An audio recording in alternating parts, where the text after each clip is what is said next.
సత్తుపల్లిలో medical syndicate దందా.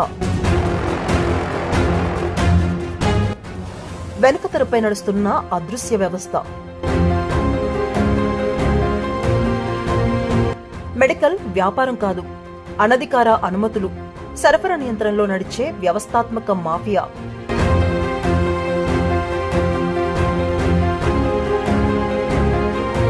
Prescription లేని మందులు, కాలం చెల్లిన స్టాక్, సిండికేట్ లాభాలకు ప్రజల ప్రాణాలే మూల్యం. తనిఖీలకు ముందే సమాచారం లీక్, రక్షణ కవచంగా మారిన అధికార యంత్రాంగం అంటూ గుసగుసలు.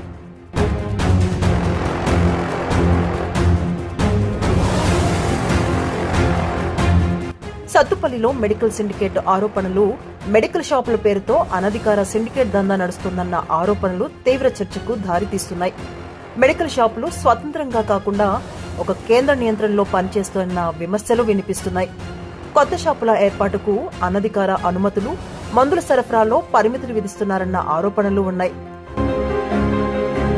ప్రిస్క్రిప్షన్ లేకుండా యాంటీబయాటిక్స్ విక్రయం, కాలం చెల్లిన మందుల అమ్మకం జరుగుతోందన్న అనుమానాలు వ్యక్తమవుతున్నాయి. తనిఖీలకు ముందే సమాచారం లీక్ అవుతోందన్న ఆరోపణలతో డ్రగ్స్ కంట్రోల్ శాఖ పనితీరుపై ప్రశ్నలు తలెత్తుతున్నాయి. ఈ దందాతో ప్రజల ఆరోగ్యం ప్రమాదంలో పడుతుందని వైద్యులు హెచ్చరిస్తున్నారు. ఈ వ్యవహారంపై విజిలెన్స్, ఏసీబీ స్థాయి విచారణ జరపాలని ప్రజా సంఘాలు డిమాండ్ చేస్తున్నాయి. అధికారుల స్పందన కోసం ప్రజలు ఎదురుచూస్తున్నారు. మందుల వెనుక దందా.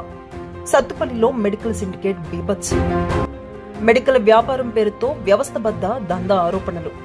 ప్రిస్క్రిప్షన్ లేకుండా మందుల విక్రయం జరుగుతోందన్న విమర్శలు. కాలం చెల్లిన స్టాక్ బయటకు వస్తోందన్న అనుమానాలు. తనిఖీలకు ముందే సమాచారం లీక్ అవుతోందన్న ఆరోపణలు. చిన్న షాపుల నిర్వాహకులు మాట్లాడడానికి వెనకడు. డిస్ట్రిబ్యూటర్ ఆధిపత్యంపై ప్రశ్నలు. డ్రగ్స్ కంట్రోల్ తనిఖీలపై సందేహాలు. విజిలెన్స్, ఏసీబీ విచారణ డిమాండ్. ప్రజల ఆరోగ్యమే కేంద్ర బిందువు. ఇప్పుడు అధికారుల స్పందనే కీలకం.